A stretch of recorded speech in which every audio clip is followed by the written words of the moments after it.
여러분 안녕하십니까? 여수 MBC 뉴스투데이입니다. 주로 도로에서 나타나는 땅꺼짐 현상, 이른바 싱크홀이 주택 안방에서 발생했습니다.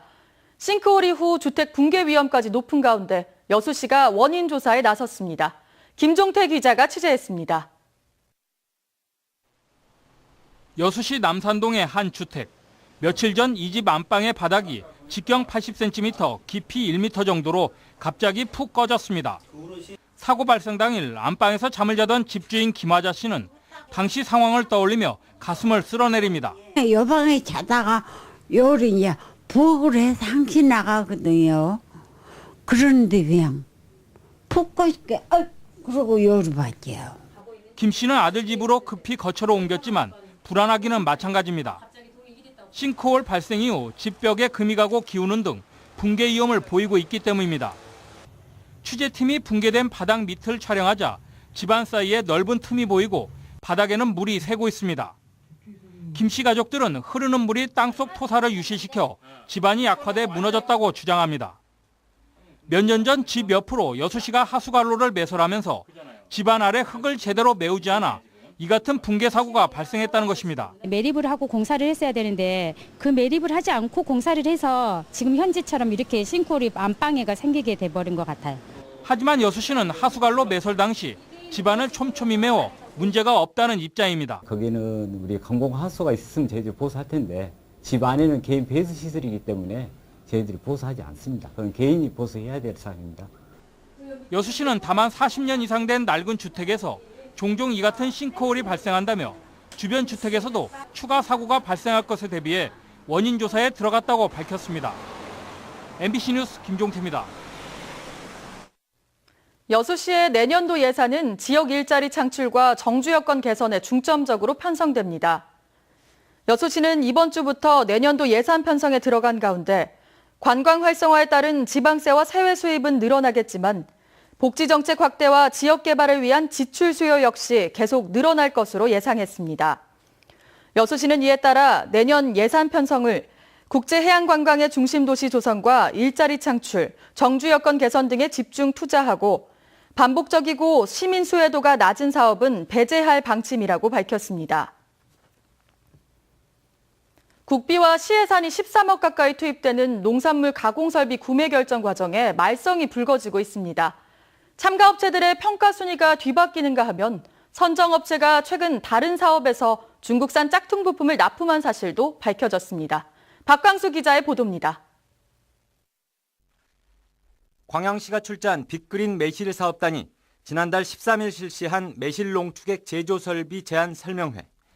한 참가업체 관계자는 평가 결과를 확인하는 과정에서 황당한 일을 겪었습니다. 구두로 3위라는 통보를 받았는데 이틀 뒤 전달받은 서류에서는 2위로 표기됐던 겁니다. 한 번도 경험해 본 적이 없습니다. 이런 것이 있을 수 없는 일이죠. 이건 아마 전례가 없는 일일 거예요. 사업단 측이 평점 집계상 혼선 때문이었다며 설명한 속사정은 더욱 이해하기 힘들었습니다. 초기에는 각 심사위원들의 최고, 최저 점수를 심사 항목별로 배제하는 방식이었는데 이후 최고, 최저 점수를 낸 심사위원 2명의 점수를 배제하는 방식으로 바꿨다는 설명입니다. 다 하고 난 다음에 원칙을 바꾸는 게 어딨어요? 미리 딱 정해놓고 그거에 대해서 딱 끝까지 몰고 나가는 게 정확한 거지 그냥 말도 없이 바꿨다는 게 말이 됩니까 그게? 사업단 측은 이 과정에서 수식을 잘못 계산해 항목별 평균 점수까지 번복하는 웃지 못할 상황이 벌어지기도 했습니다. 정확히 심사를 해서 문서로 모든 걸 이제 해야 되는데 또 저희가 또 이런 업무를 평소에 해오던 업무가 아니고 그러다 보니까 잡음은 업체 선정 이후까지 이어졌습니다. 우선 협상 대상자로 선정된 업체가 올 초 나주시의 관급공사에 참여하면서 국산으로 특정해 요구한 5억 원대 설비를 중국산으로 납품한 사실이 드러난 겁니다. KS 자재 쓰기로 했는데 KS 자재를 안 쓰고 중국에서 와가지고 공문으로 통보하고 수입 금지 조치를 내려놨다. 납품 기간이 지나가지고 날짜 계산해갖고 취재당국이 지금 통과하고 있어요. 광양시가 49%, 매실농업인들이 51%를 출자해 설립한 이 사단법인은 해당 업체와 지난 7일 12억 8,800만 원의 설비 제작에 대한 공식 계약을 마쳤습니다. MBC 뉴스 박광수입니다. 지역의 복지 문제를 지역민들이 직접 해결하기 위한 삼산동 주민센터 맞춤형 복지팀이 기대를 모으고 있습니다. 순천시 삼산동 주민센터는 다양한 복지 요구에 탄력적으로 대응하기 위해 민관협력자원봉사단 삼산진검도를 결성하고 도움의 손길이 필요한 가정을 직접 찾아가 복지 상담, 건강관리 등에 나서고 있습니다. 이와 함께 민관협의체 주관하에 삼산동 자체복지기금 삼산 새싹통장 사업을 지난달부터 시작해 현재 246명의 후원자가 매월 50여만 원을 저소득층에 지원하고 있습니다. F1 경기가 중단되면서 가장 우려했던 점은 막대한 예산을 들인 시설을 놀리는 것인데요. 각종 행사 유치 등으로 활용도를 높이기 위해 2개의 서킷이 각각 운영될 전망입니다. 최진수 기자가 보도합니다. 국내 최대 규모의 아마추어 대회인 넥센타이어 스피드레이싱 임페라컵 4회전이 열린 F1 경주장. 승용 차량과 레저용 차량 210여 대가 참가해 상설 트랙을 질주했습니다. 이 같은 행사와 시설 임대 등으로 지난해 F1 자동차 경기장 가동 일수는 275일을 기록했습니다.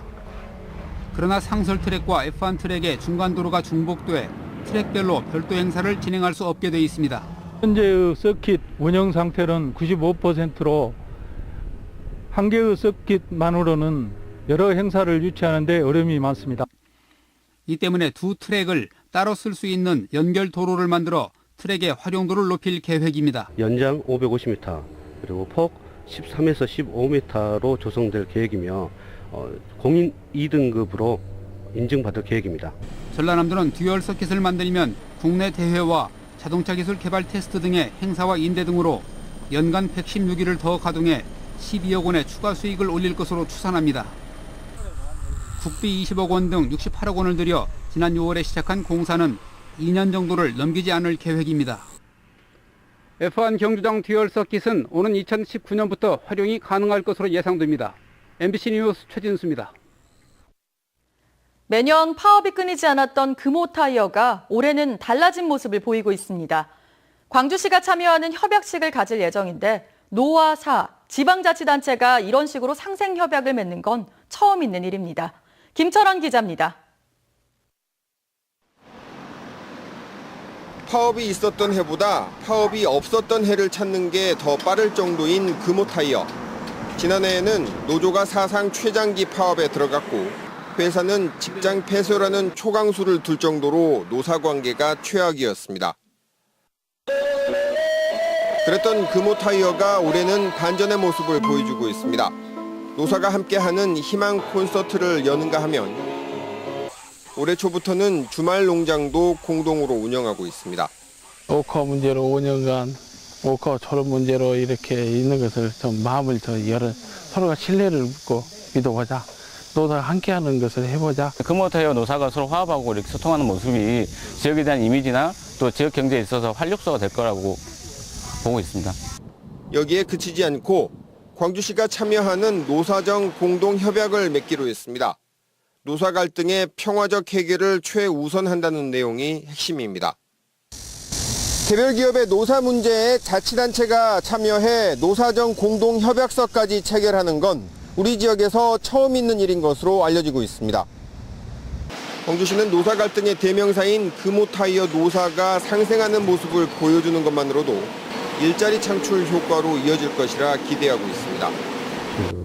지역에 투자하는 외부 기업이나 또는 외국 투자자들에게도 좋은 영향을 미쳐 지역에 새로운 일자리가 많이 마련될 수 있을 것을 기대합니다.